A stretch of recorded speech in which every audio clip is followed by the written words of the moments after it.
I never thought my life would have such a bizarre new chapter.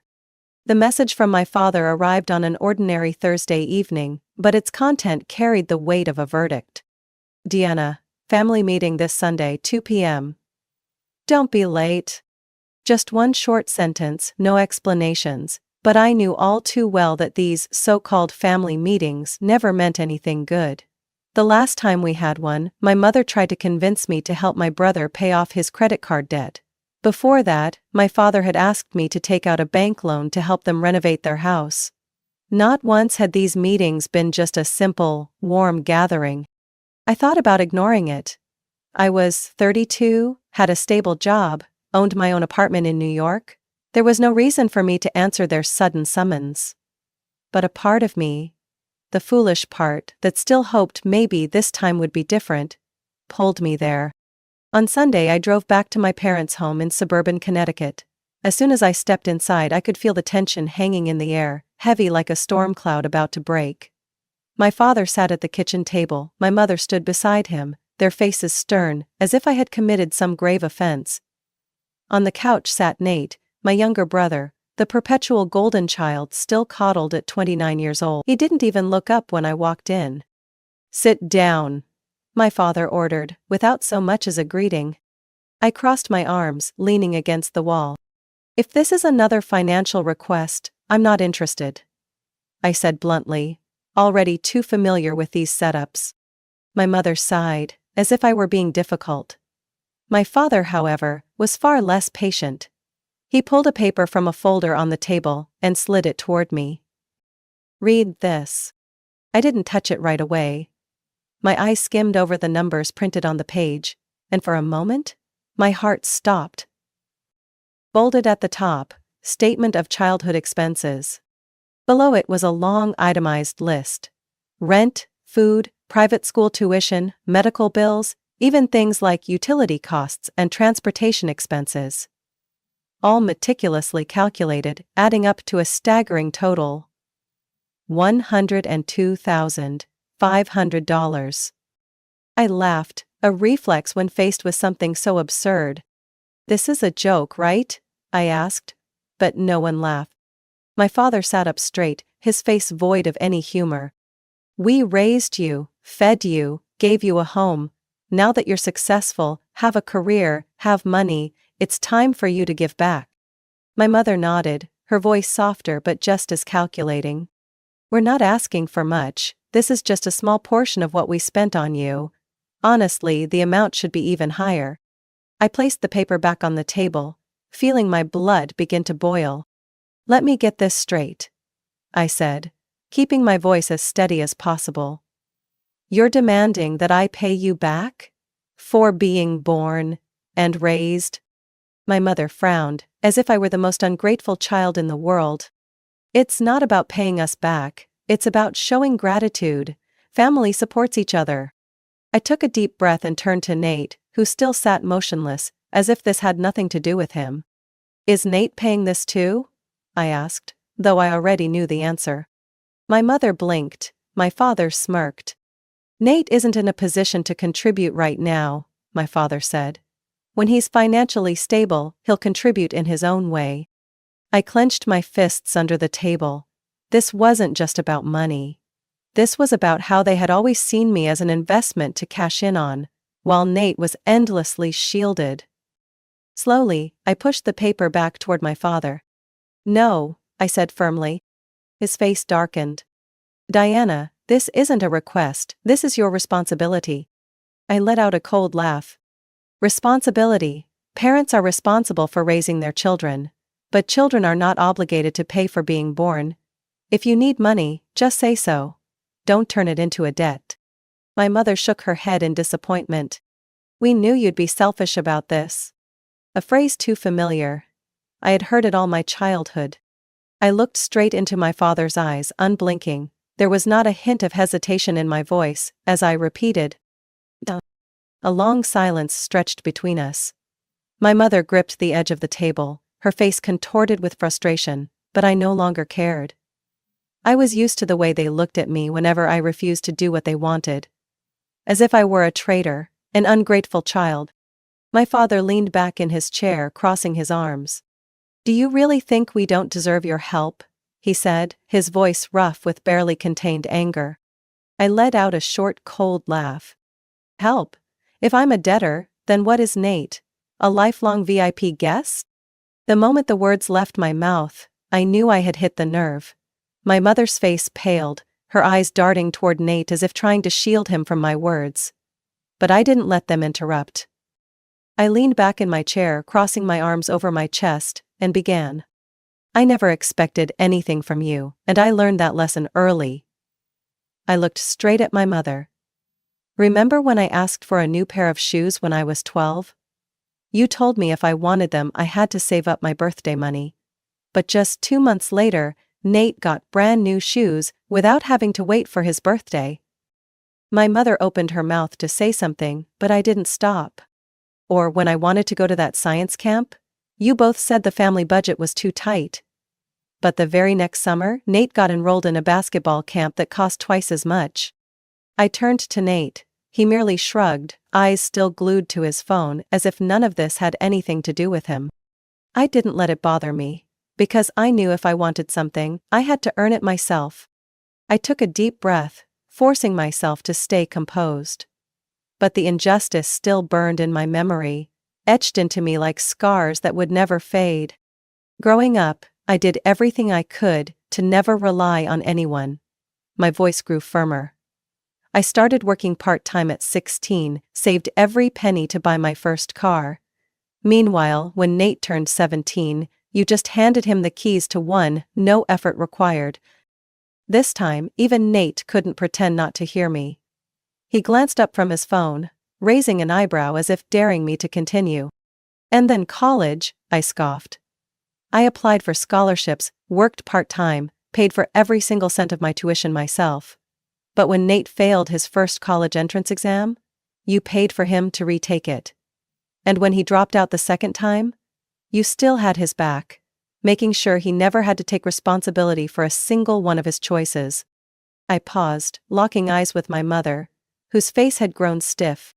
"So tell me, Mom," I tilted my head, my voice dripping with sarcasm. "Exactly how much support did I get from you?" My mother glared at me, lips pressed into a tight line as if she were about to explode. But it was my father who spoke first. "You can't just focus on the small things and ignore everything we've done for you," he ground out.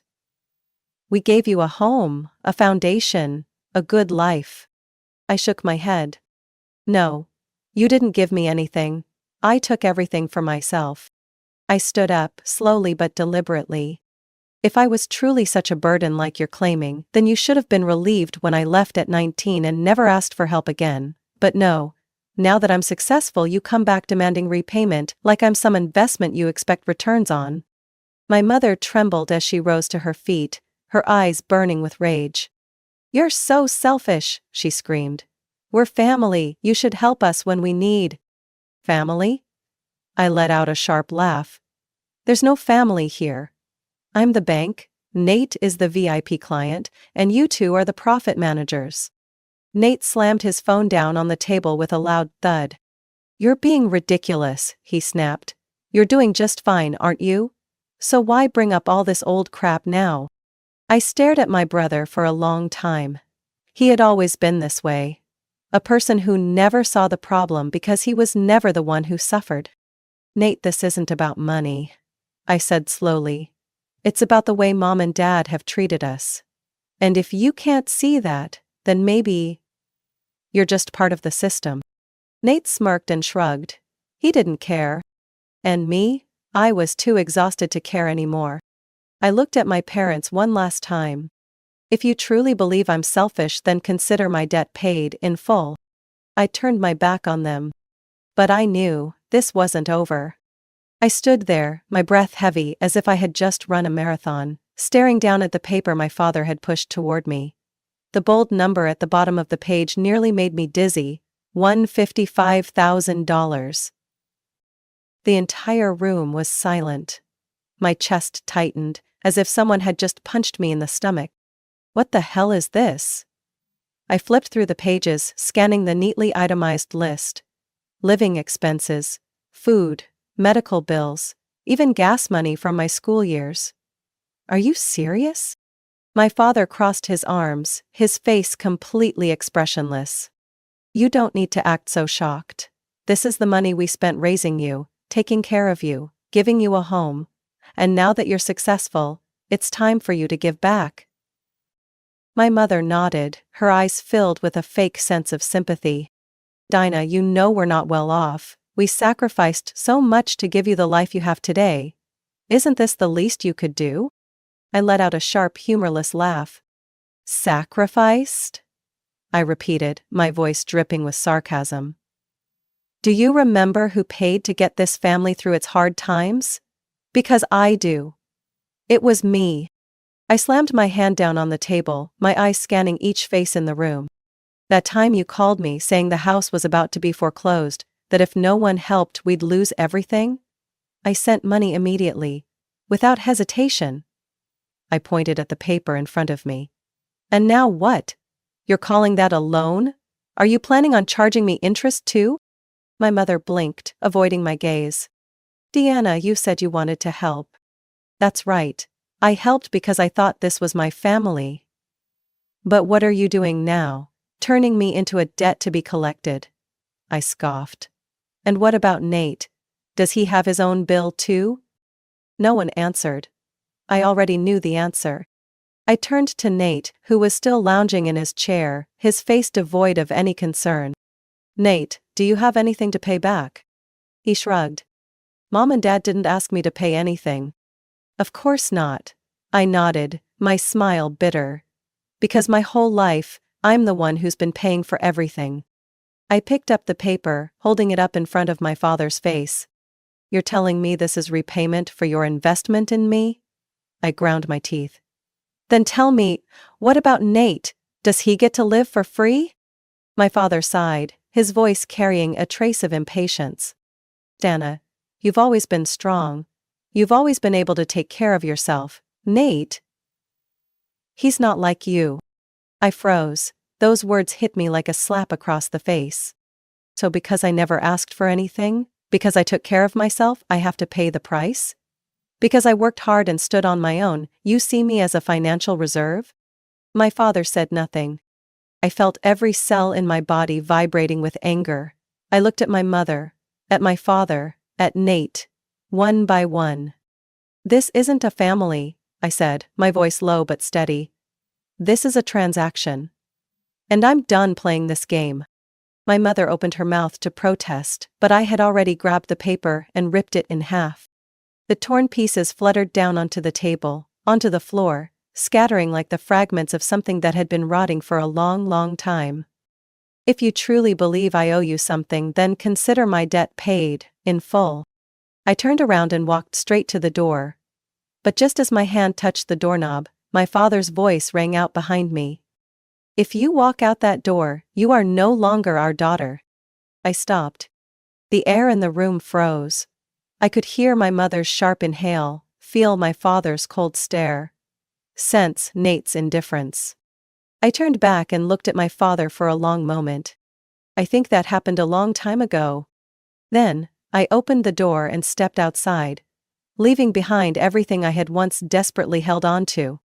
I stood there, my hand still resting on the doorknob, my breath heavy. My father's final threat echoed in my mind. If you walk out that door, you are no longer our daughter. For a split second, I felt something familiar. An invisible weight pressing down on me. The same weight I had carried all my life. Obligation. Guilt. The fear of being abandoned. They had used it to control me since I was a child. But this time, I wouldn't let them. I slowly turned around and pulled my phone from my coat pocket. If you want to talk about debts, let's make it fair. My mother frowned. My father crossed his arms, his expression darkening. I opened a file on my screen and tilted my phone toward them.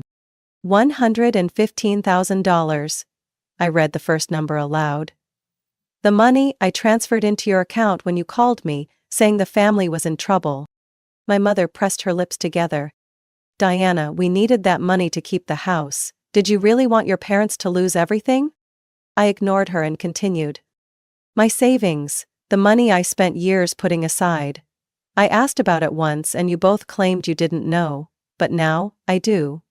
It was transferred into Nate's account. What did you call it? Helping your brother get on his feet? Nate, who had been sitting idly until now, suddenly straightened up. Are you seriously bringing that up? He shrugged. Mom and Dad just wanted to help me. It's not like you're struggling. I let out a cold laugh. Oh, fantastic. So, I'm responsible for taking care of you, but you have no obligations toward me? Nate turned away, saying nothing. I looked directly at my parents, my fingers scrolling to the final figure. Grandpa's inheritance. My voice was steady. My entire life I had no idea he left me anything. But I found the documents. He left a significant amount for both Nate and me. The only difference? I never saw a single cent. My mother sucked in a sharp breath. My father clenched his jaw. That money wasn't just for you, my father snapped. We used it for the family, to make sure everyone had a better life. Everyone? I arched an eyebrow. Or just Nate? Silence. No one spoke. I glanced at my phone one last time before stating my final point. The total amount you've taken from me far exceeds what you're now demanding I pay back. If we're treating this like a transaction, then technically you still owe me. My mother's face turned pale. My father exhaled sharply through his nose, his jaw tight. Deanna, there's no need to take it this far.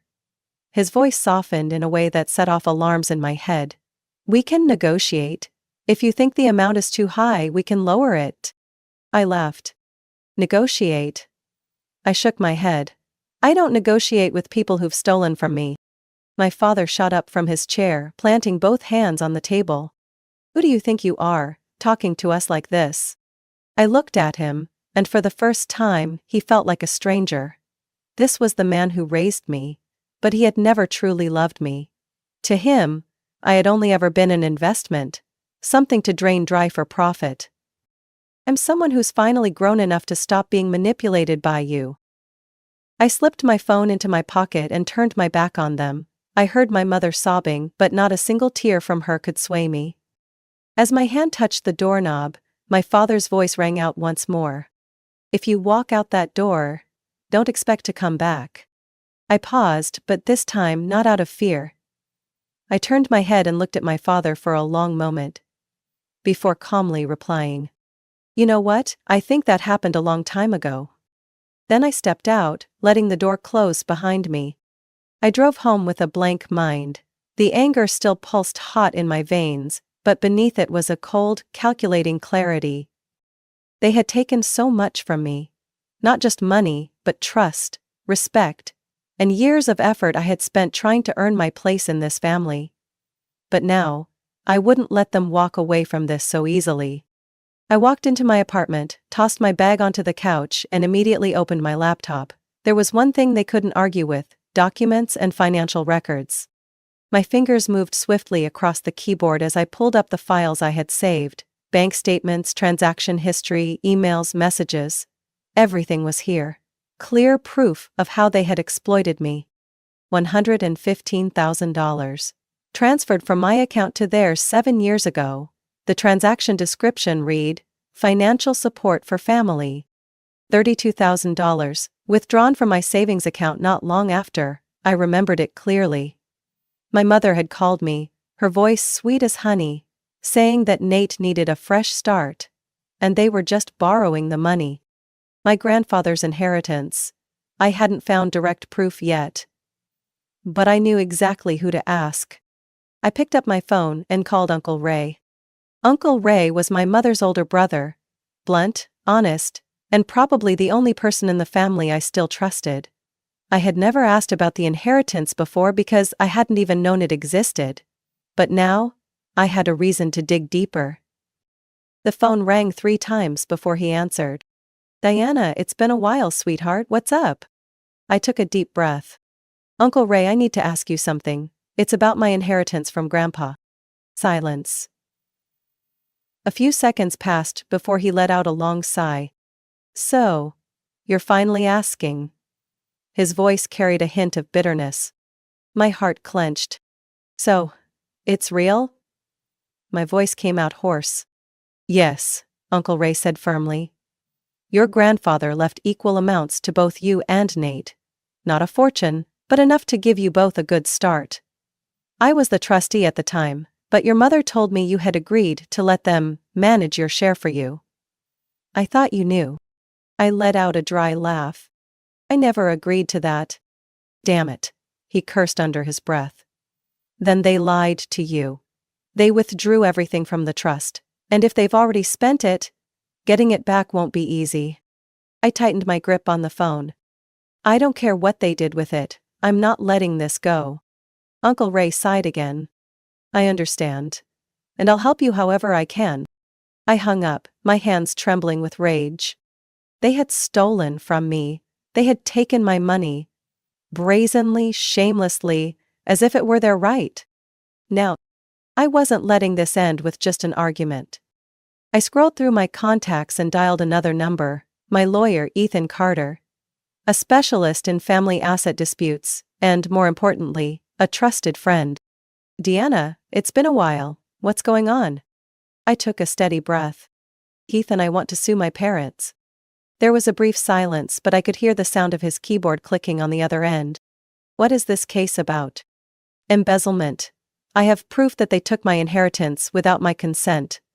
I also have records of money transfers that were never repaid. If there's enough evidence, we can file a lawsuit for fraud and misappropriation of assets. I closed my eyes. Fraud. The word felt heavy when applied to my own parents, but if this wasn't fraud, then I didn't know what else to call it. I want to move forward immediately. Understood. I'll draft the lawsuit and send it to you for review. If everything checks out, we'll file it with the court. I nodded, even though Ethan couldn't see me. Do it. I'll send over all the documents I have. When the call ended, I sat still in my chair, staring at my laptop screen. All the years I had been exploited, all the sacrifices I had made for my family. Now, I would take everything back, in a way they couldn't escape. This wasn't a family dispute anymore, this was justice. And I would make sure. They faced the consequences of what they had done. 3 weeks after I filed the lawsuit, things truly started to unravel. I was sitting in my office when I got a call from Ethan.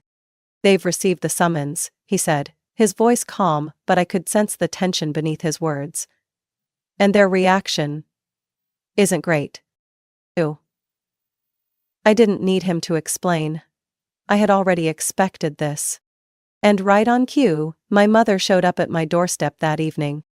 She pounded on the door relentlessly, her fists slamming against the wood, echoing down the apartment hallway. Diana, open this door right now, what the hell do you think you're doing? I stood up, took a deep breath, and opened the door. My mother nearly stumbled inside, her face twisted with fury. Are you insane? How could you do this to your own parents? I crossed my arms, keeping my voice steady. I'm just taking back what's mine. Her mouth fell open as if I had just said something utterly unthinkable. You're suing your own parents. Do you know what people will say? I shrugged. I don't care. Her eyes burned red, her voice trembling. We are family, Deanna. You really willing to destroy everything over some money?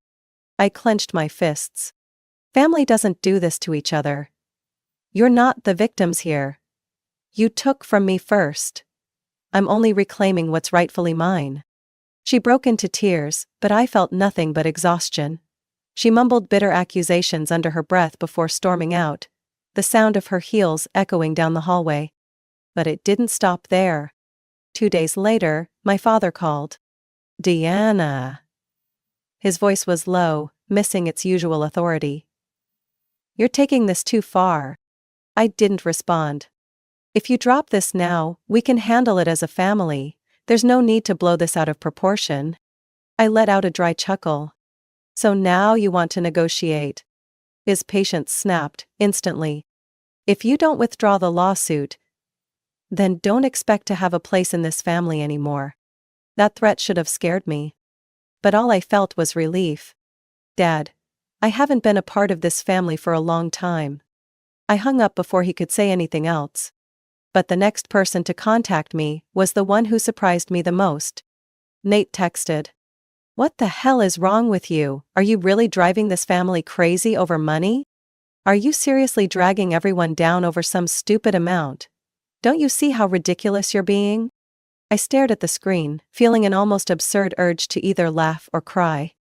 He had never faced the consequences of anything, and now that things were finally shifting, he was calling me unreasonable? I typed back 3 words. "Figure it out." Then I blocked his number. In the end, my parents had no choice but to pay me back. They sold the house, the same house they once proudly called the family home. The vacation condo they had flaunted to relatives? Gone too, liquidated to settle their debt. I didn't feel a shred of pity. This wasn't punishment. This was them finally facing the consequences of their own actions. Nate lost his mind when he found out. "You ruined everything for me," he screamed in a long-winded text I didn't bother reading. No, I hadn't ruined anything for him. He lost everything because our parents no longer had money to support him. Because they had spent my money giving him an easy life. And now that I had taken it back, everything came crashing down. For the first time in his life he had to take responsibility. My parents spread rumors throughout the family that I had sued them over a misunderstanding, that I was an ungrateful child, that I had destroyed them out of greed. I didn't care. I was free of them. No more desperate calls asking for money, no more emotional manipulation, no more guilt or obligation weighing on me every single day. For the first time in years, I felt light. I had reclaimed what was mine, and I had no regrets. I sat on the balcony of my apartment, swirling a glass of wine in my hand.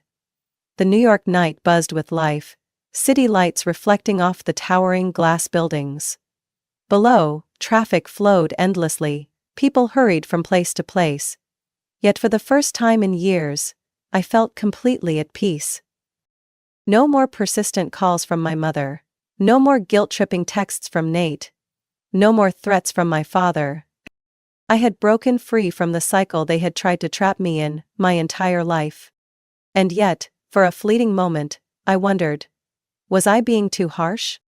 I knew that, to them, I was the traitor, the selfish daughter who had mercilessly torn the family apart. They were probably telling anyone who would listen that I had sued my own parents over a small misunderstanding and had driven them to ruin over money. But I knew the truth. They had exploited me long before I was old enough to understand how unfair it was. They had drained me for every cent they could get, and when I finally demanded what was mine, they painted me as the villain.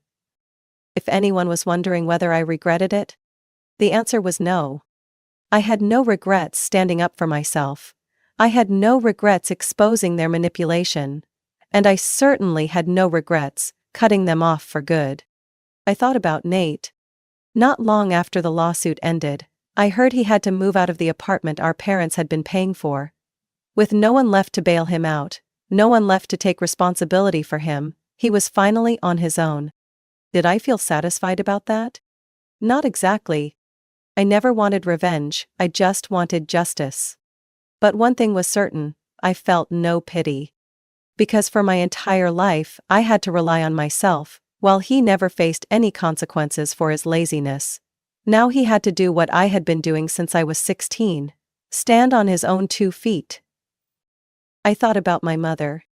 Once, I overheard from a distant relative that she had been telling everyone how I had ruined the family, that I had forced them to sell the house, that I was ungrateful, that I valued money over family. I didn't argue. I let them say whatever they wanted, because I didn't care anymore. I thought about my father. He never reached out again. Maybe he still held a grudge, furious that I had dared to go against him, that I no longer followed the rules he had set. But I was no longer the frightened child he could manipulate. I was free. I looked down at my phone. No more demanding texts, no more pleading calls. I let out a small chuckle. Freedom isn't always loud. Sometimes it's simply the absence of things that were never worth worrying about in the first place. I took a sip of wine, letting the dry bitterness slide down my throat, then gazed out at the sparkling city in front of me. Had I done the right thing? I had protected myself, but in return, I had lost my family. Somewhere deep inside, I understood that family ties weren't meant to end like this. But true family isn't a financial burden. Family isn't a business transaction where parents raise their children just to demand a return on investment later. I had done the right thing. But I also understood that in their eyes, I would always be the villain. So did I care? No. I set my glass down and scrolled through my phone notifications. Nothing from them, nothing from family anymore. A wave of relief spread through me. So this is what freedom feels like. And I have no regrets. But what about you? Do you think I went too far, or have you been through something similar? If you've ever been exploited by your family, manipulated by the very people who were supposed to love you unconditionally, what would you do? Would you stay silent, or would you stand up for yourself? Diana's story is not just a legal battle, it's a journey of reclaiming self-worth. It reflects the harsh reality that not every family is a safe haven. And sometimes, the ones closest to us can be the most manipulative. Cutting ties isn't selfish, it's a way to protect yourself from exploitation and injustice. Diana chose to stand up for herself, to take back what was rightfully hers, despite the judgment of others. Her story is a powerful reminder. Family is not a financial obligation. It is built on respect and genuine love. What do you think about Diana's story? Was she wrong to fight for justice, or was she simply claiming what she deserved? Share your thoughts in the comments, and don't forget to follow the channel for more gripping and thought-provoking family stories. I used to think that nothing was worse than indifference. But I was wrong. There are things more insidious, more subtle, that destroy trust silently and cruelly. I didn't know that when we set off for Carmel by the sea. I just thought I was heading into a memorable family vacation. A chance. A fresh start. I laughed while packing my suitcase, excited as I booked the room, and even picked out my favorite dress, just to make a better impression on my future mother-in-law. That's right, Brian and I had been married for less than 2 years, but this was the first time I'd gone on a long trip with his parents, Mr. Henry and Mrs. Margaret. They were retired, living in a small town in Oregon, and seemed to hold on to that strict, old-fashioned lifestyle I always tried to understand, but I believed that as long as I was genuine, they would eventually accept me as a real part of the family. Brian told me not to worry, just be yourself, they'll like you. But I didn't want to just be liked. I wanted to be seen. I wanted a place. We drove down to California early Saturday morning. Brian, 35, tall, quiet, was in the driver's seat, and I sat beside him, holding 2 cups of hot coffee. The 6.5-hour drive seemed to pass quickly, as I got lost imagining the sunsets we'd watched together. The beach walks, the cozy dinners, full of laughter and white wine. I pictured myself sitting next to Margaret, picking dishes, talking about books, flowers, life. Carmel looked like something out of a painting, a seaside town with slanted rooftops, cobblestone streets, and the salty breeze. We had booked a small hillside resort with a private path down to the white sand beach. From our bedroom balcony, I could hear the gentle sound of waves crashing, like my own heart at the time, full of hope and anticipation. We were supposed to meet the family at the resort at 4 p.m. When Brian and I arrived, Mr. Henry and Mrs. Margaret were already in the lobby, checking their watches. Margaret wore a cream linen dress, light makeup, and a small pearl necklace around her neck. She didn't smile when she saw me. She looked at Brian, then glanced at me so quickly I almost missed it. "You're 12 minutes late, Brian," she said, her voice calm and cold. Brian gave a faint smile and shrugged. "Traffic, Mom." I smiled and reached out my hand. "I've been looking forward to meeting you both. Thank you for giving me the chance to join this trip." Margaret gave a slight nod. Henry said nothing, just handed Brian a small paper bag, their favorite bourbon. As for me, I didn't even get a glance. I tried not to let it bother me. Maybe they just needed more time. Maybe I was being too sensitive.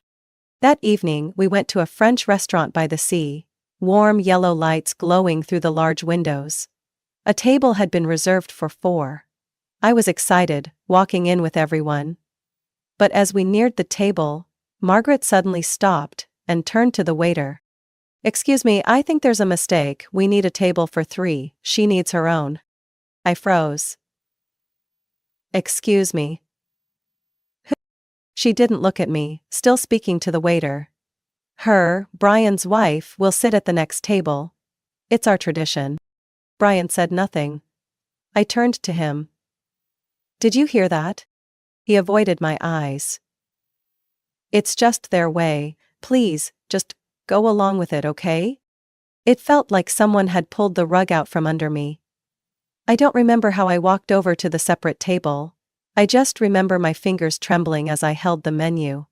And I remember the waiter's eyes, awkward, pitying, as he poured water into my glass without saying a word. At that moment, I still tried to believe that it was just some strange misunderstanding, a quirky tradition, a one-time thing. I had no idea it was only the prelude to a nightmare, and I, Victoria, had only just sat down at my table. Alone.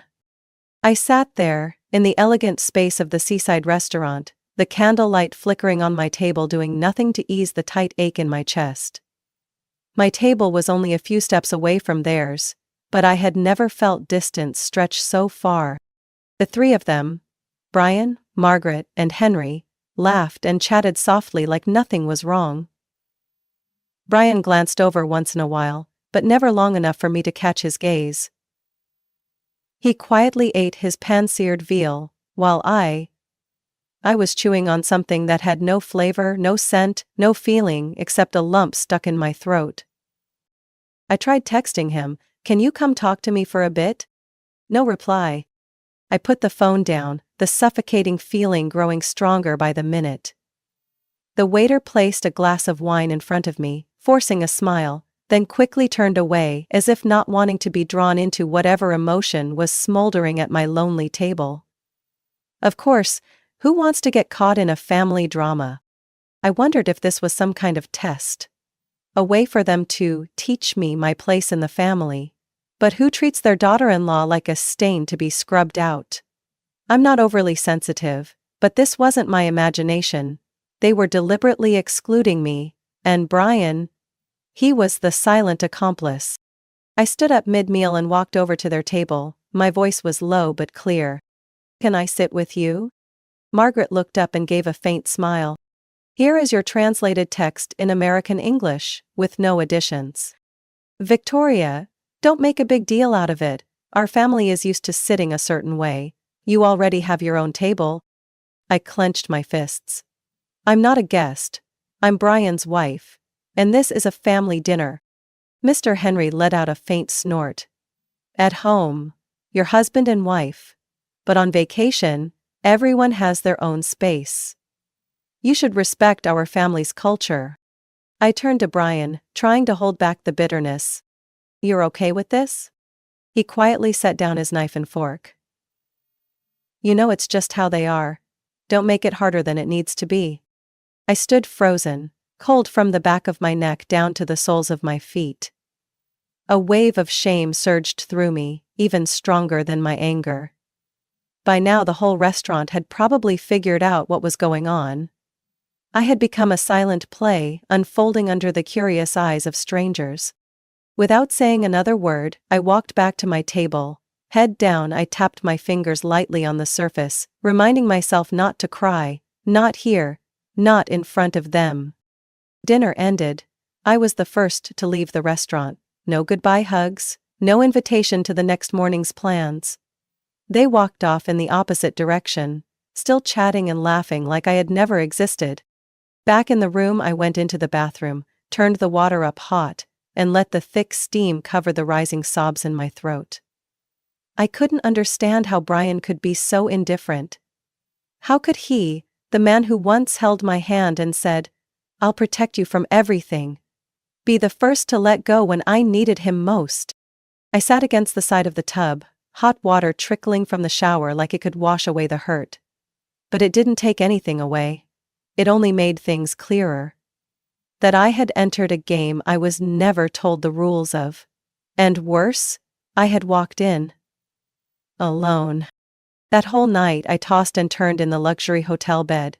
Soft pillows, white sheets, the faint scent of lavender. All of it only made the emptiness feel more brutal.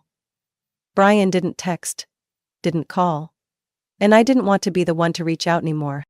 Then a thought crossed my mind, sharp as a cold blade. If this is just the first day, how bad will the next ones be?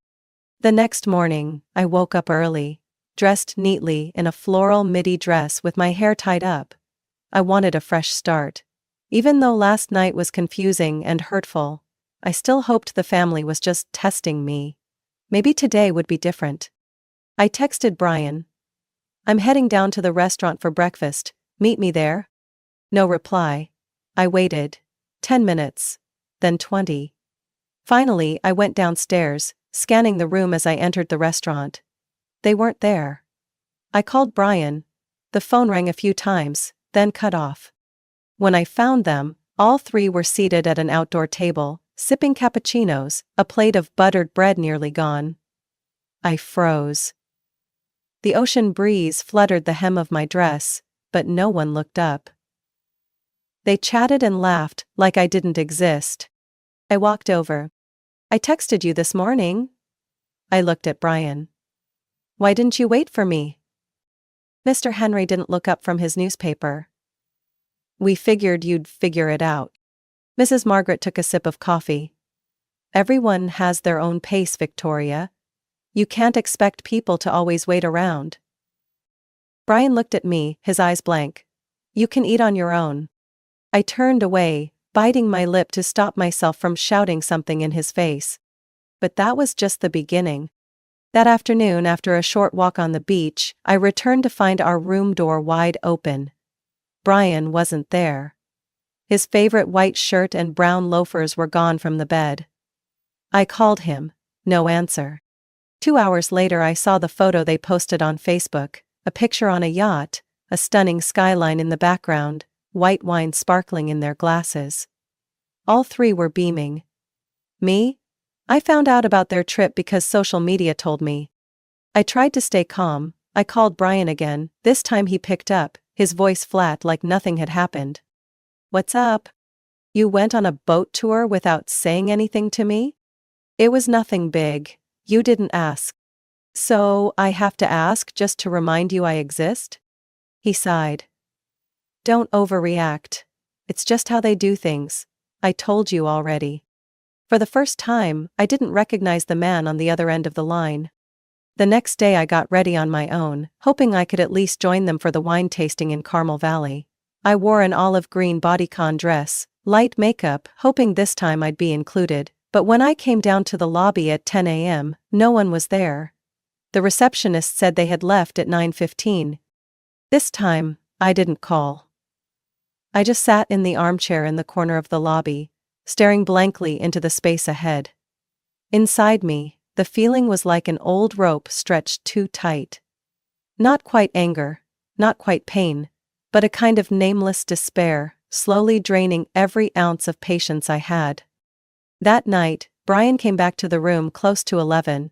He took off his tie, dropped himself onto the bed like nothing had happened. Are you planning to stay mad the whole vacation? I turned to look at him, my voice no longer trembled. I'm not mad. I've moved past that. Now I just feel empty. He sat up, frowning. You always expect too much from people. They've tried. I laughed, a hollow laugh, with not a hint of joy. They tried? Do you even hear yourself, Brian? Hansa didn't answer, just turned his face away like he hadn't heard a thing. Like he'd been doing all week. I lay back on the bed, eyes on the ceiling. The scent of sea salt lingered in the air. But to me now, Carmel wasn't a dreamy seaside town anymore.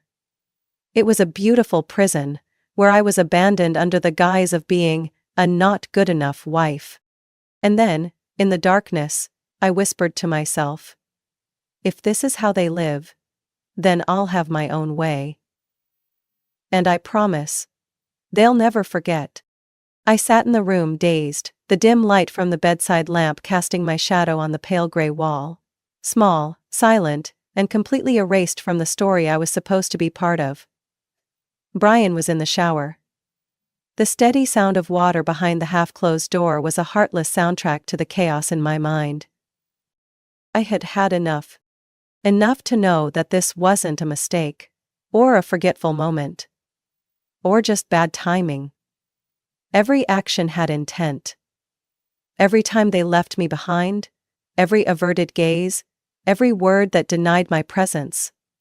All were little blades, and I was bleeding. But I didn't come here to be humiliated. I paid for this entire trip, the hotel, the car rental, the restaurant reservations, even the spa day Margaret had been raving about for months. They didn't know that because I never bragged. But now? Now I'd let them feel the worth of what they took for granted. I opened my laptop, pulled up the reservation confirmation emails. Each link appeared under the cursor like a knot ready to be cut. I started canceling one by one: their hotel room, the SUV they were using, the reservation at the fancy Italian restaurant, and even Margaret's full-body spa treatment scheduled for the next morning. It took less than 10 minutes. 10 minutes to dismantle something I'd spent weeks putting together. I didn't stop there. I immediately booked a luxurious suite at a beachfront resort in Charleston, nearly a 3-hour drive away. It was peaceful, elegant, and most importantly, not a single person named Brian, Henry, or Margaret nearby. I packed my suitcase neatly, double-checked my phone, wallet, passport, then stepped out of the room. Before closing the door, I looked back at the room one last time. No regret. Not even a little. The rental car was still parked in the lot, and I had the keys. I got in, started the engine, and drove off into the quiet night of Carmel. Streetlights slipped behind me, one by one, like waving goodbye, as I escaped that velvet prison. Around 2 a.m., I arrived in Charleston. The front desk clerk was just as welcoming as in the daytime, escorting me to the top-floor suite. The room was warm, elegant, with large glass windows overlooking the ocean under the night breeze. I took off my shoes, stepped onto the thick carpet, pulled the curtain aside, and sat in the armchair, pouring myself a glass of wine from the minibar. For the first time in days, I exhaled deeply. I set my phone down beside me, on silent, but minutes later it started buzzing. Brian. Then Margaret. Then Henry. I didn't pick up. I didn't owe them an explanation. They wanted me invisible? Then I would disappear. But not in the way they expected. I took a sip of wine, eyes gazing out at the inkback sea. I imagined the three of them waking up, stepping out of their rooms and being stopped by hotel management. I pictured Margaret screaming when she found out her spa session was cancelled. Mr. Henry growling in frustration over the fancy dinner that was no more. And Brian? Maybe he was pulling at his hair, calling me non-stop, trying to drag me back, like nothing had happened. I smirked. They used to think I was weak, that I would always stay quiet. But they forgot one thing. I wasn't a decoration in their vacation. I was the one who built it all, and I just tore it down. Without hesitation. And here I am, starting my own vacation. With no one manipulating me, no one ignoring me, no one stripping away my worth. Now let's see how they manage. I woke up in the sunlit suite in Charleston, the smell of fresh coffee from the auto brewer blending with the soft sound of waves outside the balcony. A sense of peace wrapped around me like a warm blanket after a storm. No knocking on the door, no passive-aggressive comments, no condescending looks aimed my way. Just me. And freedom. The phone was still silent, only because I had it on Do Not Disturb. Curious, I checked my missed calls. 12 from Brian, 6 from Margaret, 3 from Mr. Henry. The messages came in rapid succession. Where are you?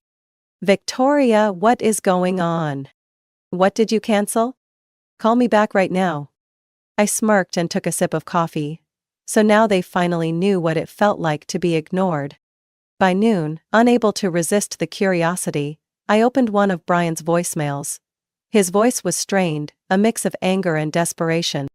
"Where did you go? What the hell did you do? We got kicked out of the room this morning. They said the reservation was cancelled. The car's gone too. The spa said Margaret isn't on the list anymore. Do you know how my mom reacted? You ruined everything. Call me back now." I leaned back in the armchair and laughed, not out of joy, but from the relief of lifting a weight off my chest. I wasn't crazy. I wasn't weak. I had just been pushed to the edge. Brian called one more time. I answered, for the first time in 2 days.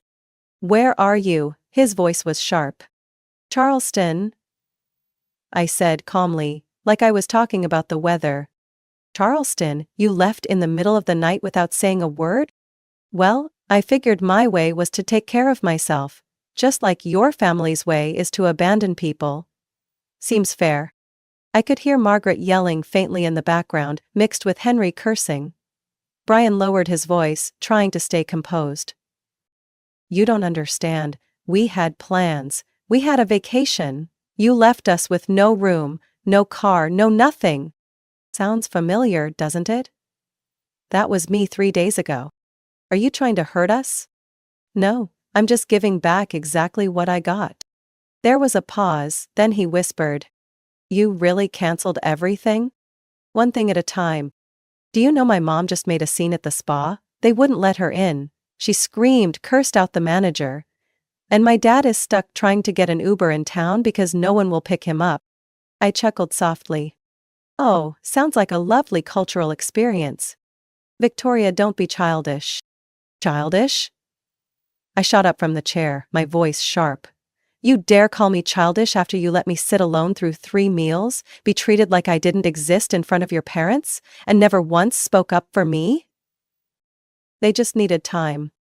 3 days, Brian. And you left me alone without a second thought.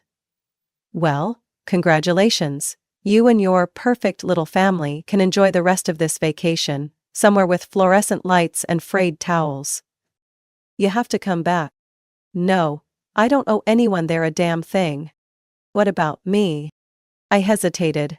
The question hung between us. But then I answered, softly, like a breath. You made your choice, now I've made mine. I hung up and turned off my phone. That afternoon, I booked a massage at the hotel spa, ordered dinner through room service, and opened the balcony doors to watch the sunset spill over the ocean like a ribbon of red velvet. I no longer needed anyone to validate my worth. And somewhere hundreds of miles away, Brian's family was screaming in frustration, finally understanding what it felt like to be shut out of their own world. That afternoon, just as I finished my full-body spa treatment and was sitting on the balcony in a towel relaxing, my phone lit up. A messenger message from a familiar name appeared. Sarah H. Brian's cousin. I frowned. Sarah was quiet, rarely seen at family gatherings, but I had always sensed something different about her. Not as cold as the rest of them. The message read simply, "I just heard, and honestly, you did the right thing." I typed back, "What are you talking about?" A moment later, Sarah replied, longer this time. "That you left. That you canceled everything. You probably don't know this, but they did the same thing to Rachel." I froze. Rachel. Brian's ex-wife. The one he used to say was incompatible, overreacted, wasn't flexible with family traditions. I still remember the way Brian sighed when he talked about her. Playing the victim in what he called an amicable divorce. I texted back, my palm suddenly cold despite the Charleston sun. "Rachel, what do you mean?" Sarah responded without hesitation. "I thought you knew. She went on a trip with them once, to Lake Tahoe in 2019. They separated her at meals, ignored her, didn't include her in plans or tell her the itinerary. She left midway through the trip. A month later, she filed for divorce. I let the phone rest on my thigh, eyes staring into the distance. Everything in my head spun like the wind kicking up sand by the ocean. Brian had known. He had seen it happen. He had a chance not to repeat it, to protect me. But he chose silence. I picked up the phone again and typed. Did Brian ever tell you that? Sarah. No, but Rachel once told my mom. She gave details I overheard. I thought you should know. I replied with one last line. Thank you so much. I sat still, hollow inside, not from surprise, but from the realization that I had been deceived through the entire marriage. I remembered the night Brian talked about his ex. The sad expression, the soft voice, the carefully curated story that placed the blame on her. And I, like a fool, believed I'd be different. That I was the better fit. My phone rang again. It was Brian. I hesitated a second, then answered. I know about Rachel, I said plainly, without waiting for a greeting. There was silence for a few seconds, then he exhaled. Who told you? Really, Brian? That's your first question? You're blowing this out of proportion. His tone was starting to turn defensive. Rachel didn't understand, she overreacted. That's just how my family operates. A little different, but not malicious. You let me sit alone, for 3 days, no explanation, no message. And you call that not malicious? You have to be more understanding with my parents, I cut him off. No. You're the one I should have understood first. Because you saw this happen to your ex-wife, and you still let it happen again.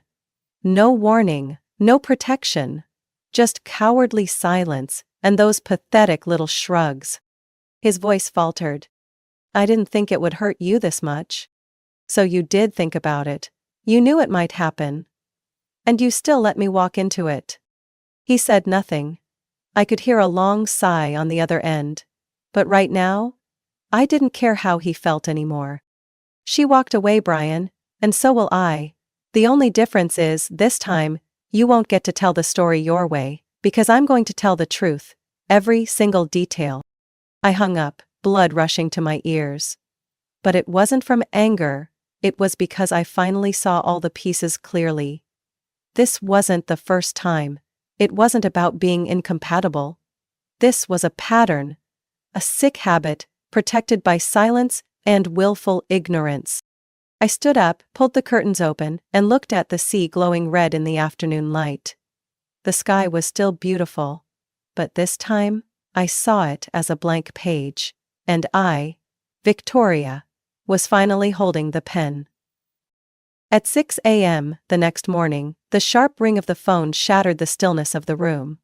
I frowned, eyes barely open, and reached for it. An unfamiliar number was displayed, area code South Carolina. I hesitated a moment, then answered. Good morning, ma'am. This is Officer Daniels from the Charleston Police Department. We need to verify some information regarding a missing person report filed last night by your husband, Mr. Brian Holloway. I shot upright, my voice dry. Missing? I'm not missing. I left entirely of my own free will. A brief pause. So you confirm that you are safe and not being forced to remain away from Carmel? Yes. I drove myself to Charleston. I booked a hotel room using my own credit card. I'm fine. And I'm here because I want to be. He said. You haven't answered his calls or messages and that he was concerned for your safety. I let out a bitter laugh, picking up the glass of water on the table. He's been calling non-stop, I know, but I have the right not to answer. No one gets to use my silence as an excuse to control me. I understand. Would you like to file a no-contact request? We can open a report if needed. I sat up straighter, took a deep breath. In that moment, there was no doubt left in my mind.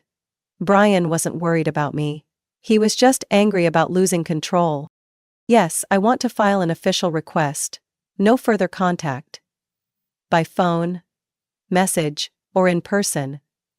And if he continues to pressure me, I will take it further. Officer Daniels confirmed and promised to process the request that same day. I hung up, gripping the phone in my hand. Outside, the sky was beginning to lighten. But inside me, a thick fog was lifting. The fog that had hidden who Brian's family really was. Less than an hour later, the first message from Susan arrived. No concern, no checking if I was okay. Just a string of cold accusations. Susan, I can't believe you did this, you've disgraced our family. I didn't respond. Susan, Mark had to call the police out of worry. Do you know what this could do to his reputation? I laughed. In the end, all they cared about was their image. Not one person asked if I was okay. No apologies. Then the third message popped up.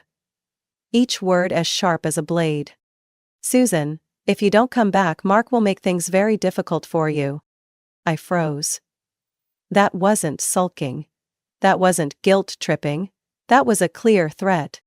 I reread the message 3 times, each word carving itself into me. I thought they had hit rock bottom. I was wrong. I set the phone down on the table, poured myself a second espresso of the day. My hand trembled slightly. Not from fear, but from the anger that had been buried too long finally breaking the surface. I stared at the screen. At the message. Mark will make things very difficult for you. Did she think I'd be scared? That I'd come crawling back begging for forgiveness? No. I took a screenshot and saved it in a private folder titled simply Evidence. I took a deep breath, opened the Notes app, and typed the first line. They don't want me gone, they want me broken. And they just made their biggest mistake, thinking I would stay silent. I'm not the kind of person who seeks drama, and I'm certainly not the woman who puts on a show to make a point. But sometimes, silence is just another way of enabling toxicity. And this time, I choose not to stay silent. Monday morning, I reserved a private meeting room at the hotel I was staying in, a glass-walled space overlooking the ocean, long wooden table, leather chairs, sunlight slanting in through the windows. I didn't need theatrics. I just needed honesty. And a chance for all the masks to come off. I sent invitations to all 4, Brian, Margaret, Henry, and Sarah. She was the only one in that family I still believed had a shred of conscience. The meeting was set for 10 a.m. By 9:57 I was seated at the head of the table, a folder in front of me with printed messages, screenshots, and key notes. I wasn't shaking. I had never felt calmer in the face of an approaching storm. At 10:03 the door swung open. Brian walked in first, his face dark with anger. Behind him was Margaret, floral dress perfectly in place, eyes cold as ice. And Henry, red-faced, jaw clenched tight. Sarah came in last, cautious eyes, but she gave me a small nod. She sat beside me without a word. Brian slammed his hand on the table. What the hell is this, Victoria? You think pulling this stunt makes everything okay? I folded my arms, voice steady. No, this isn't to make it okay, this is to bring it to an end. Margaret let out a bitter laugh, her voice sharp. We've had enough of your childish games. You ruined the vacation, dragged in the police, and now you want an end? I pulled out my phone, turned on the screen and projected her message. Remember this line. If you don't come back, Mark will make things very difficult for you. That's a threat. I've saved everything. Henry jumped up, pointing a finger. That wasn't a threat, it was a necessary warning. No, it's proof that all of you use power, manipulation and control to silence people, I replied, eyes fixed on Brian. You know it's true. You saw Rachel go through the same thing, and you let it happen again. To me. Brian swallowed hard. Rachel was different. She didn't try to fit in. No, she was isolated. Just like me. She left quietly. But I'm not leaving without showing the world exactly who your family is. Sarah stayed silent, staring at Margaret, then turned to me and gave a small nod. I knew she was confirming everything I'd said. Brian sighed, ran his hand through his hair. I can fix this. We can start over, Vic. Forget all this. I'll ask my parents to apologize, if that's what you want. I gave a half smile. Apologize? After all the damage, you think empty words are enough? Margaret stood up, voice as sharp as a blade. "You'll regret going against us. You have no idea what this family is capable of." I looked straight at her, unblinking. "Oh, I know exactly. And that's why I won't be part of this family another minute." I took an envelope from my bag and slid it toward Brian. "Divorce papers. I've already signed. You can read them before you sign, but I'm not second-guessing anything."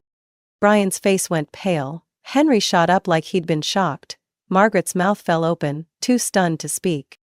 I stood, calmly adjusted my blazer. "I don't need anyone's permission, I don't need approval. I just need to reclaim the life you all tried to distort." Brian reached for my arm. "Vic, wait. We can talk. Just you and me." I paused at the door, turned back, voice firm. "We've had years to talk privately, Brian, but every time I spoke you stayed silent. Now be silent. And listen to the sound of me walking away." I opened the door and walked out of that room and that family, for good. 6 months later, the divorce decree was officially granted by the Charleston court. Just one, a 4-sheet, a few signatures, but to me, it was a ticket out of a hell called family. I stood at the door of my new apartment on King Street, 3rd floor, with a small balcony overlooking old oak trees shedding their leaves.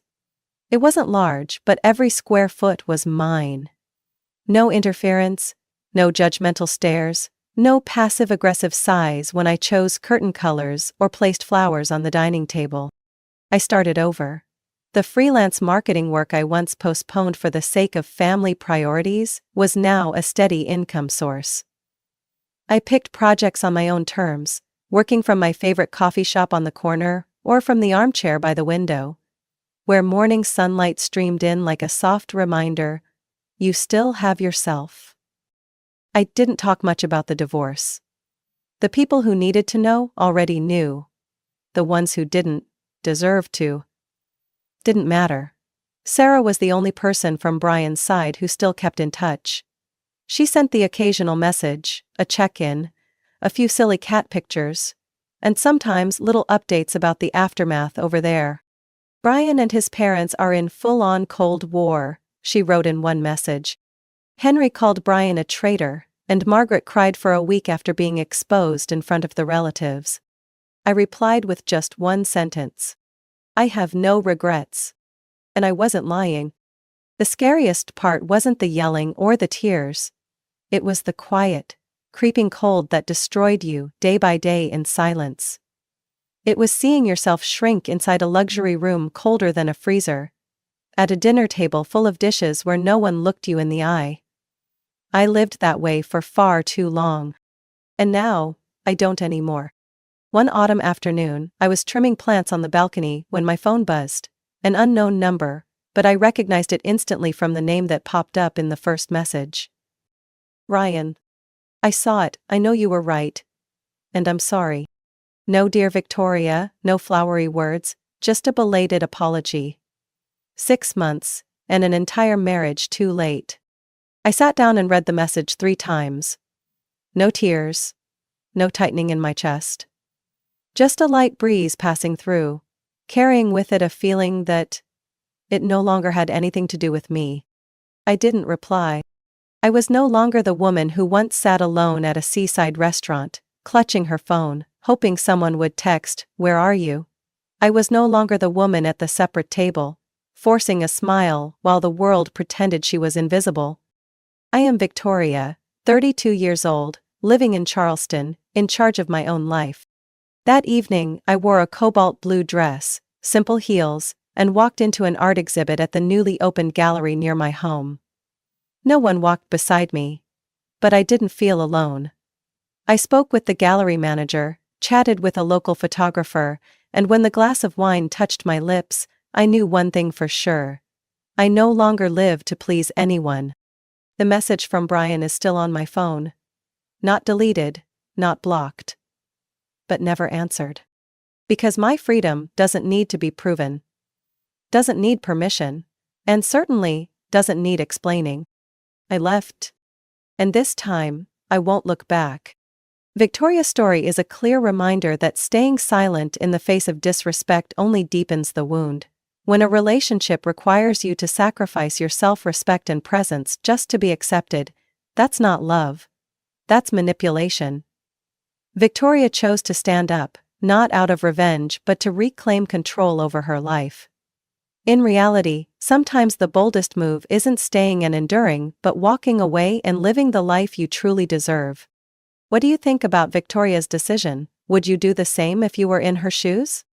Share your thoughts below and don't forget to follow the channel for more powerful real-life stories and lessons from family relationships. That day, it wasn't just raining. It felt like the whole sky was furious, pouring down on me every drop of icy pain. Just like the words my parents had hurled straight at my face. "You're a disgrace," my father roared, his face red as blood. My mother didn't bother yelling. She stood behind the door, her eyes cold like cooled steel, and said one line. "I don't have a daughter who chooses programming over business." The old canvas bag sagged under the rain. I gritted my teeth and zipped up my jacket, my heart numb but for the first time in my life, I felt relief. My name is Amanda, and this is the story of the day I got kicked out of my home, only to become someone my family never saw coming.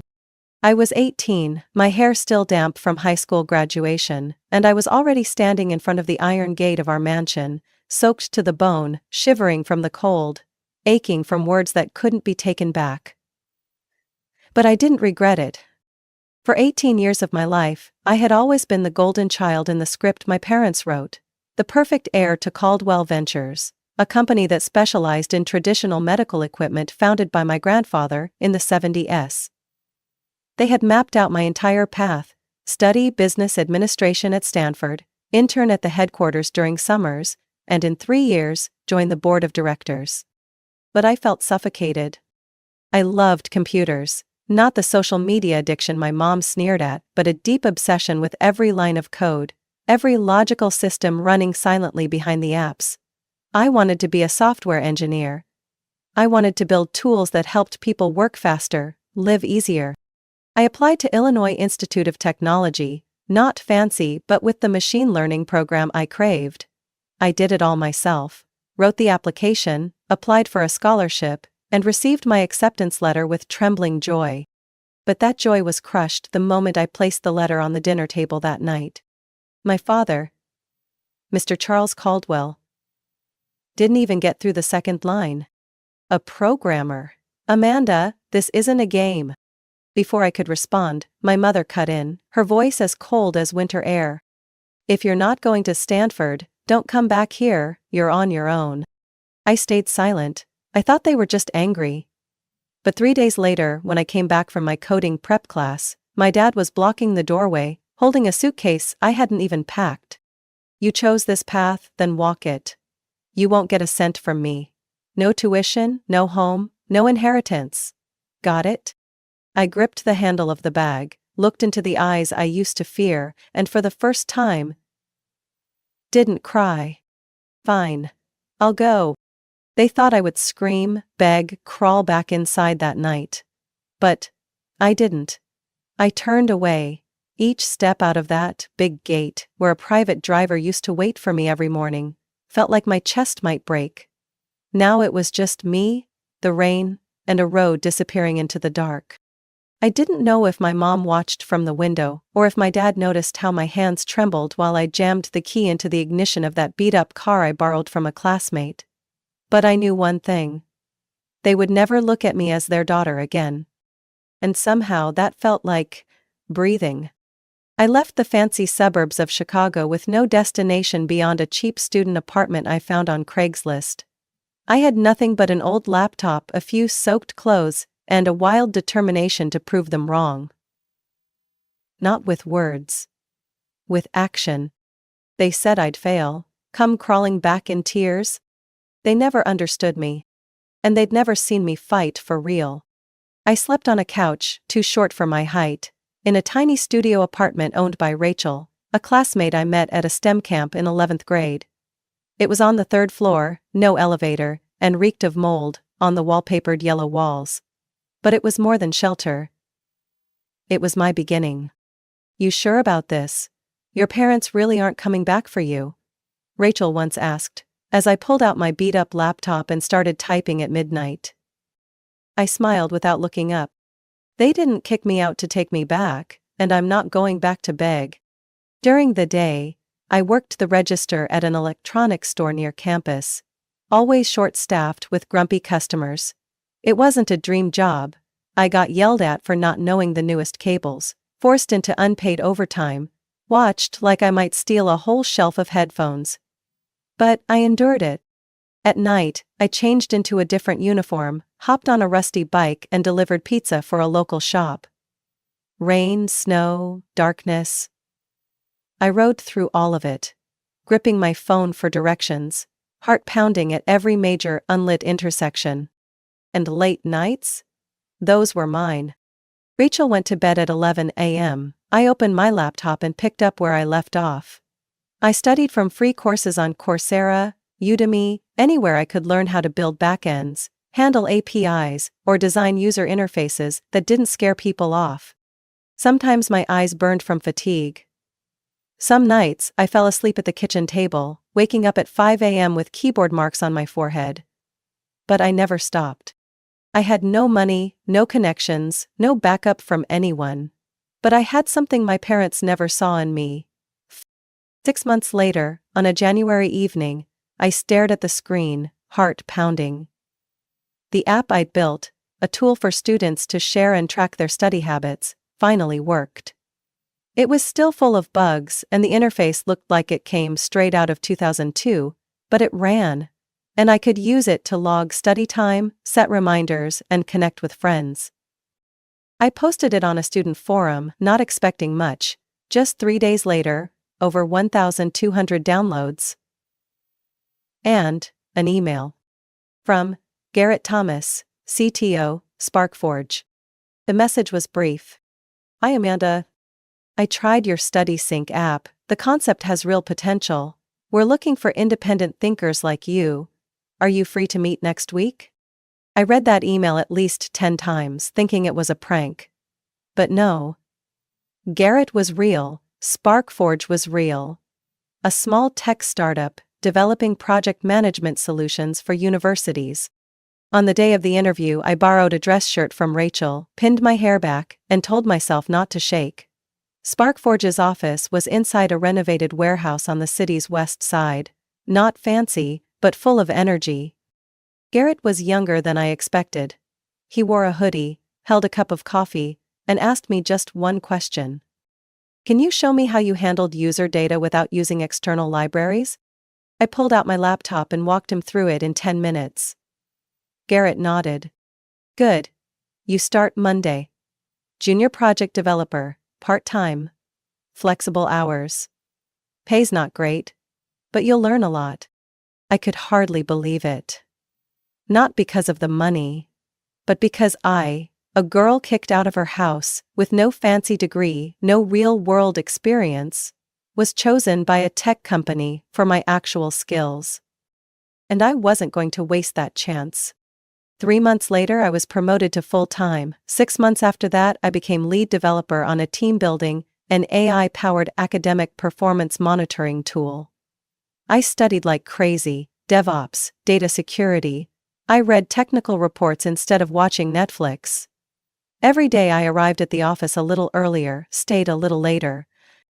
For the first time, I had enough money not to sleep on a sofa anymore. I rented a small room just for me, white walls, a window facing the street, and a real desk. And there, in those quiet nights, I started to think bigger. Not just writing code for someone else, but creating something of my own. A data management system for nonprofit organizations. The idea came after I helped a community group fix their grant tracking spreadsheet. So messy and outdated, it felt like it came from the Stone Age. I started sketching it out, line by line, every feature, every security protocol. I knew it wasn't a $1 million product, but it was mine. And I would turn it into something the world had to recognize, not because I was Charles Caldwell's daughter, but because I was Amanda. And I had started over from zero. I don't remember the exact moment the idea took shape, just that it hit like a jolt of electricity in the middle of the night, while I was debugging a messy chunk of code in SparkForge's system. A bad data point had thrown the whole dashboard off, and I had to rewrite the entire data filtering algorithm from scratch. And I thought, why isn't there a smarter tool to fix this automatically? That idea stuck with me for weeks, clung to me like the bitterness I carried the day I left home. And just like that feeling, I couldn't ignore it. 2 years after my first day at SparkForge, I submitted my resignation. Garrett looked at me like I'd just announced I was flying to the moon in a car. You've got a solid position, a great team, good pay, a growing future. Why walk away? I took a deep breath. Because I don't want to spend my whole life building someone else's product, I want to build mine, from the ground up. I started with a messy sketch, an AI-integrated business management toolkit that could automatically analyze data, forecast internal trends, detect operational bottlenecks, and suggest improvement strategies. I called it Aether IQ because I believed data, when handled right, could bring something close to intuition to a business. Rachel, my former roommate, now working as a finance manager at a small education nonprofit, was the first person to test the prototype. "Amanda, this thing is insane," she texted after the software suggested she cut printing costs and go fully digital. "It even knew I forget to pay my quarterly service bills, and it knew. It didn't guess." I knew I had hit the right niche. So, I dove into building. I slept 4 hours a night, spent every remaining minute coding, reading research, learning more about machine learning models. I hired a small team of freelancers, used my savings to invest in UI and security. No restaurants, no new clothes, no social media. The world out there was loud. But I had one goal. 9 months later, AetherIQ launched its beta version. 30 small and medium-sized businesses signed up for the trial. 23 of them came back and signed 3-month contracts. 7 companies posted reviews, and one of those landed in the hands of an angel investor. His name was Harvey Mitchell, founder of Quasar Capital. A bald man with glasses and a bluntness that could cut steel. But when he met me during the pitch, he asked just one question. "If I gave you $1 million, what's the first thing you'd do?" I didn't hesitate. "Hire the best AI team in Chicago and set up a dedicated data testing center. I don't need a fancy office. I need computing power and brains." He laughed and signed. Finally, someone who understands what matters. 1 year later, AetherIQ officially rebranded as Neural Wave Systems, and I was the founder and CEO.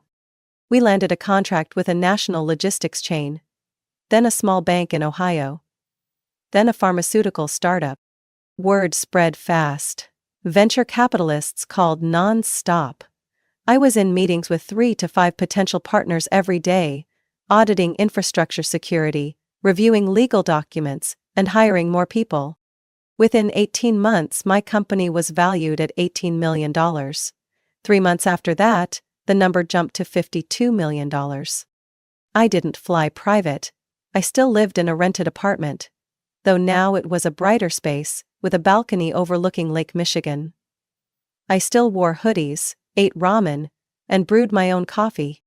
Every dollar, every single one, went back into the product, into people, into the future. That's when I heard from Ethan, an old friend from SparkForge, who had left out of frustration with management and was looking for a new opportunity. I invited him to lunch.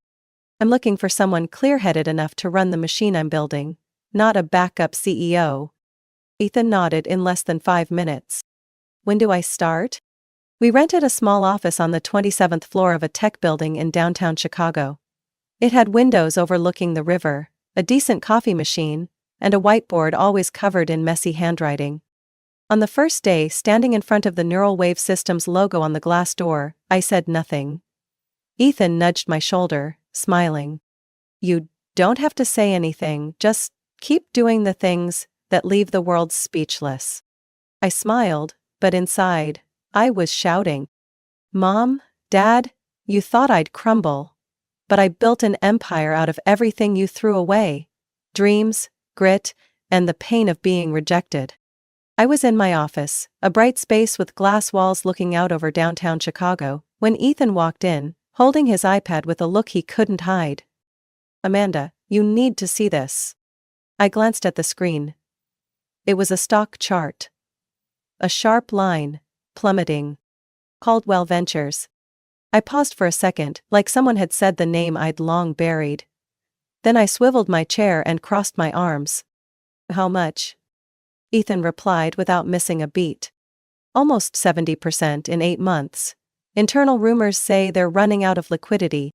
Caldwell Ventures, the company my father always boasted about as a generational legacy, the foundation stronger than any passing technology.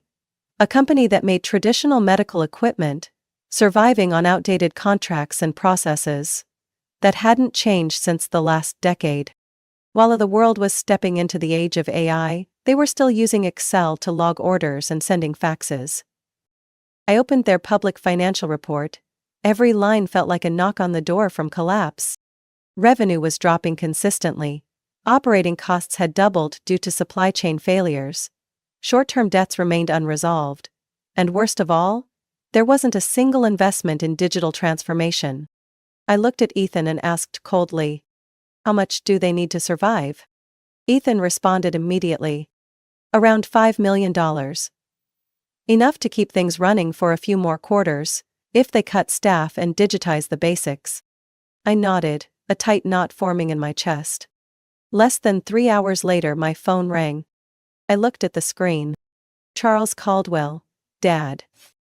I had never deleted his number. Not because I was waiting for a call, but because I wanted to remember. To keep the scar as a reminder that I had survived. I let it ring exactly 3 times, then picked up. "Hello?" His voice came through, raspy and tired. "Amanda, I need to talk to you."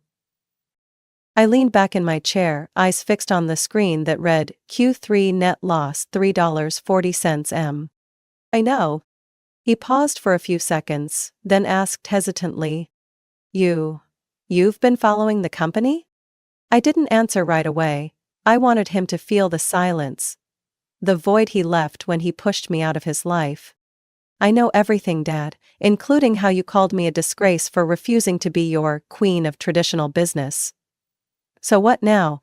The queen of tech is supposed to save your crumbling kingdom?" I didn't wait for his reply. "Send a formal invitation. We meet at the old headquarters, Thursday 9 a.m.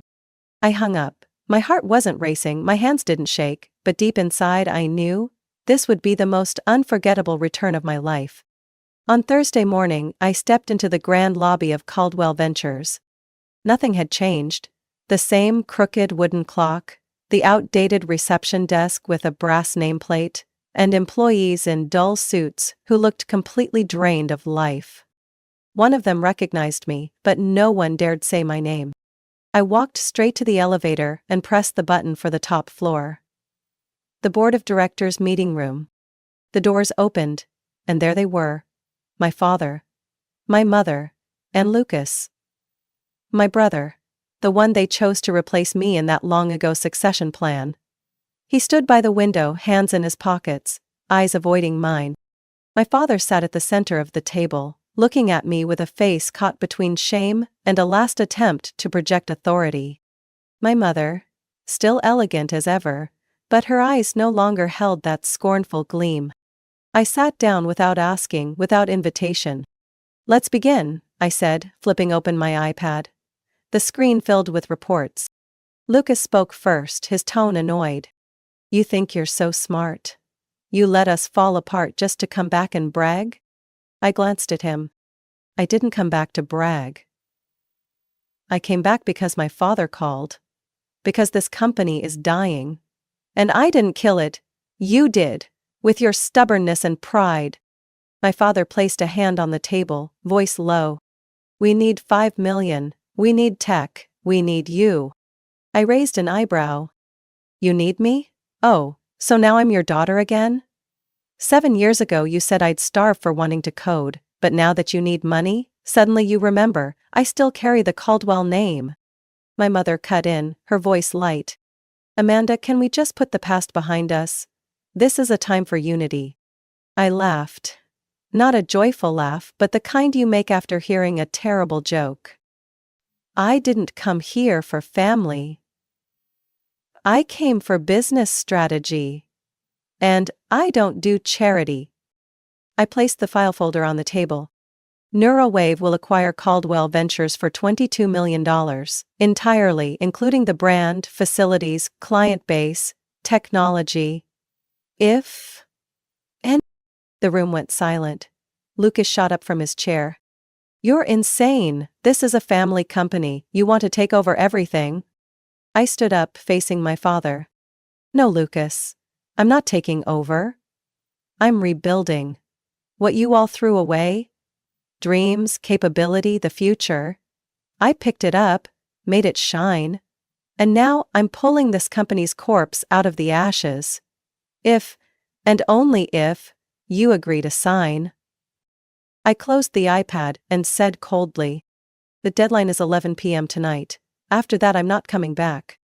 The boardroom on the 15th floor of Caldwell Ventures still had its polished walnut floors, the 12-seat table still there like time had fallen asleep between the cracks, showing in every financial report. But this time, I wasn't the girl scolded for daring to abandon tradition. I didn't come back to beg. I came back with a contract. And the power to rewrite every rule.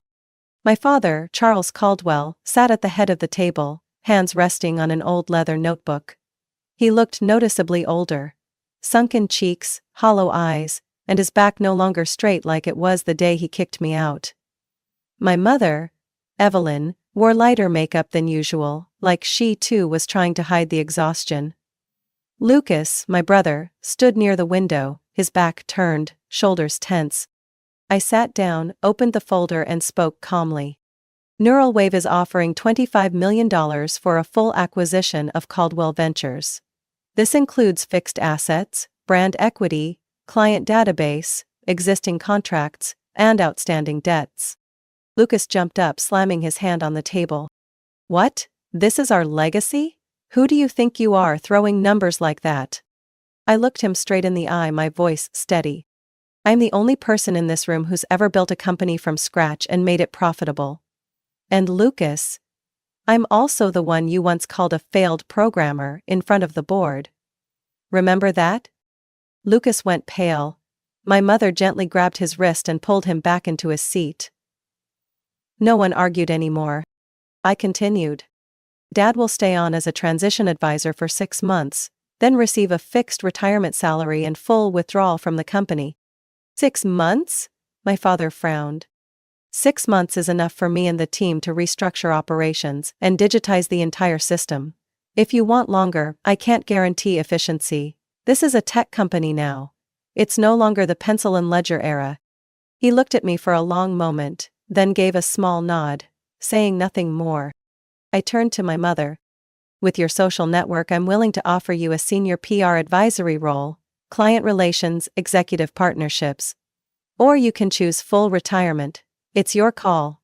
She looked down at the table, lips pressed together. She didn't object, and I knew, for her, that was a yes. Then I stopped at Lucas. I let a few seconds pass, drawing out the silence like each tick of the clock was pushing him closer to the edge. Lucas. You'll be kept on. If you agree to start over. He raised an eyebrow. What do you mean?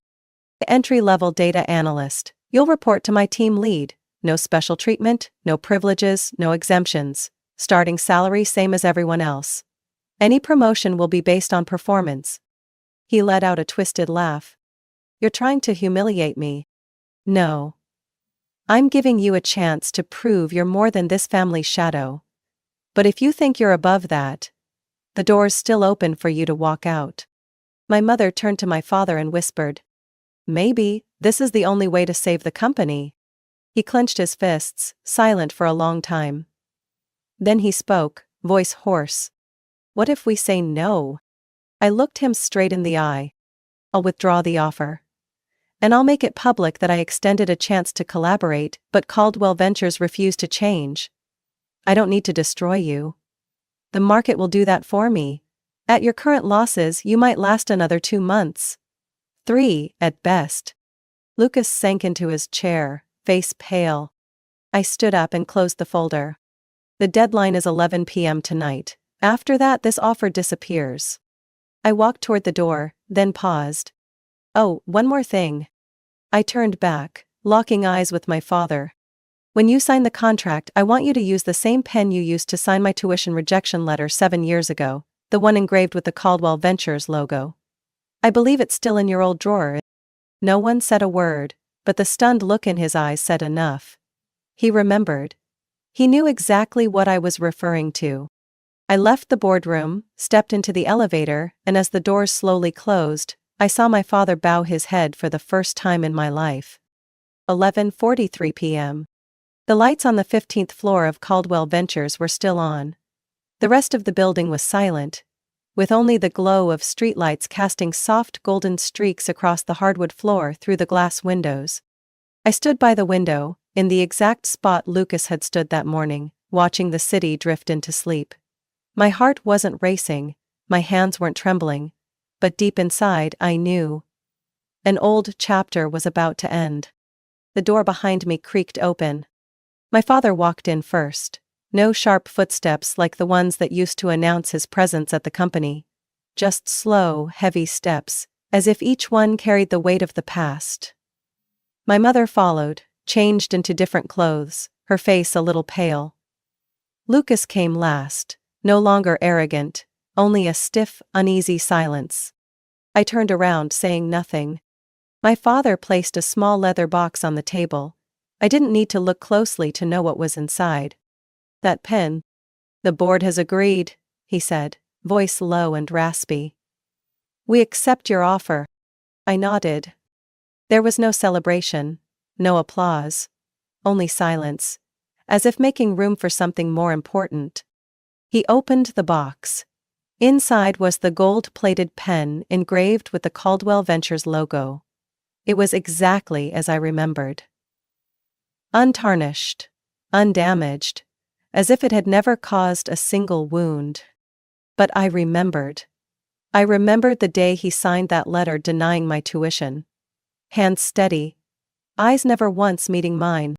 He reached for the pen, then paused. Before I sign, he looked at me. There's something I need to say. I crossed my arms, staying silent. He sat down, not as a CEO of a corporation, but as a man, facing the mistakes he had avoided for far too long. You're like your grandfather Harold, he began. Not just the stubbornness or the way you see opportunity in everything, but that look in your eyes. The one that every time I saw it, made me feel pushed out of my comfort zone. My mother looked up. She took his hand.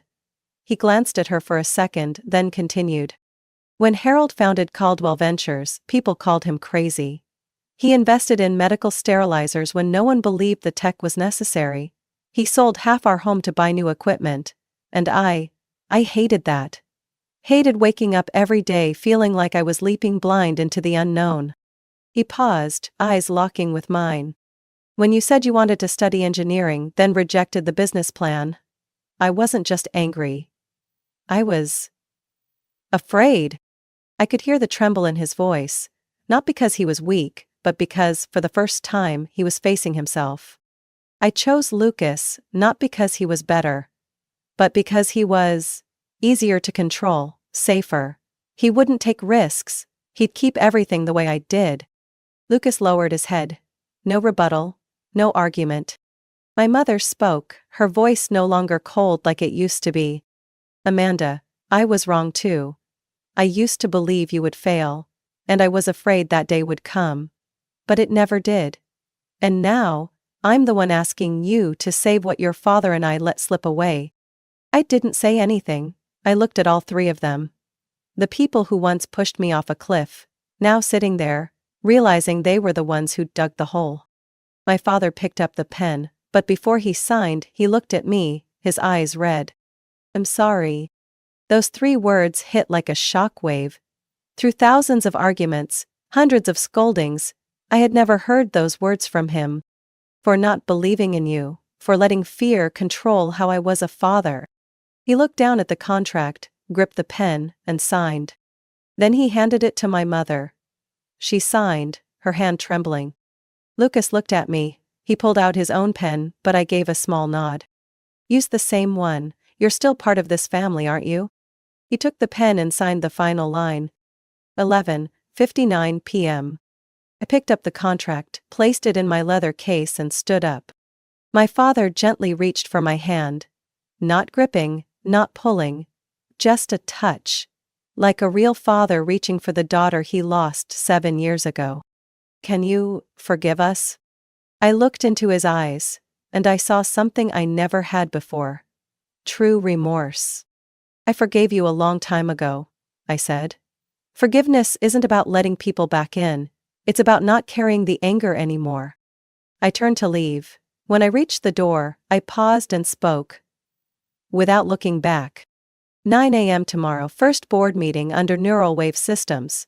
Don't be late. Then I stepped into the elevator, feeling like I had just closed a rusted door in my heart. The next morning at exactly 9 a.m., I walked into the main boardroom of Caldwell Ventures, Neuralwave, Caldwell Division, the new name that had been updated in the system at 6 a.m. The room was no longer the place where I had been rejected, mocked, or dismissed. Now, it was a chessboard. And I was the one making the first move. Ethan sat to my right, laptop open, beginning the presentation on the 100-day restructuring strategy. My father sat to my left, in his new advisory role, no longer at the head of the table. Lucas and my mother each sat in a corner, silent, but no longer defensive. I looked around the room and lifted my head. This is the first time in Caldwell's history that those who used to run the company will have to start over. I paused, then continued. And that's a good thing, because we're not building on the old foundation, we're tearing down the outdated walls that once separated innovation from tradition, that once divided family over a distorted dream. No one objected, no one interrupted. I turned to Lucas. This week you'll sit with the data engineering team, learn how to analyze customer behavior using machine learning models, not to become an expert, but to understand what real work looks like in this world. Lucas nodded, for the first time in years, without defensiveness. I turned to my father. You have 6 months to help us with the transition, but if you use that time to criticize or resist, I'll terminate the contract early, legally. I need experience, not interference. He looked at me for a long moment, then nodded. I understand, and I'll try to learn from you. The way I should have from the beginning. My mother, the one who once mocked me for chasing programming fantasies, now opened her notebook and asked, Is the relationship with MedSure Medical Group still open? I can help set up a meeting with them next week. Their CEO is an old college friend. I nodded, no hesitation, no bitterness. Because this is the beginning. Not for them. For me. When I stepped out of that building again that afternoon, sunlight burst onto the street like it had been waiting behind a storm.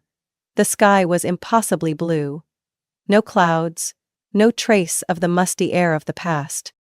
I stood on the steps in front of the revolving glass doors, the same spot where, 7 years ago, I had been thrown out with nothing but a soaked bag and a dream that was laughed at. Back then, I had nothing. No name. No place to go.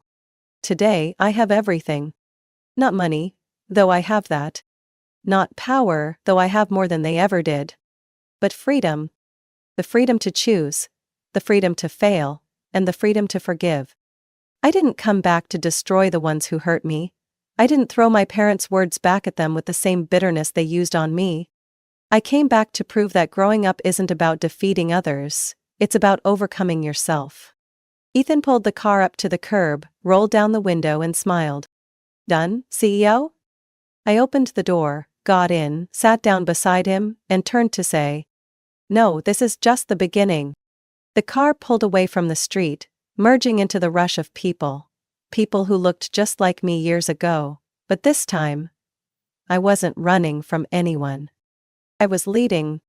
That night, when I returned to my apartment, not someone else's, not a friend's couch, I sat by the window, opened my laptop, and looked at the glowing screen. A new email popped up. From Charles Caldwell. Amanda, thank you. Today, I didn't see a child defying her father. I saw the woman I never had the courage to become. I didn't reply. Not yet. I let it sit there, like both a closing line and a semicolon to a relationship I once thought was over. I opened my notes app and typed the first line of my upcoming speech at the National Tech Conference. I didn't succeed because I wanted revenge. I succeeded because I no longer needed it. I paused for a moment, then smiled and kept typing. 7 years ago, I was Amanda Caldwell, the outcast, the daughter who didn't fit the mold, the girl labeled a failure in the cold Chicago rain. Today, I am Amanda Quinn, CEO of Neural Wave Systems, and the one who gets to decide whether the name Caldwell stays or disappears from the business world. I don't need to erase it, because I've already risen beyond it. And this is just the first chapter of a brand new era. Amanda's story is living proof that success doesn't come from revenge, it comes from resilience and the courage to walk your own path, even when the world shuts you out. Rejected by her family, she still rose, taught herself, stood on her own, and built a tech empire from nothing. When she returned, she didn't take revenge, she rebuilt. That's real strength, turning pain into power, turning the failure others placed on you into a foundation to rise. And forgiving not because they deserve peace, but because you do. What do you think of Amanda's journey? If it were you, would you forgive or walk away? Share your thoughts in the comments below. And don't forget to follow the channel for more powerful true-to-life stories about family and life.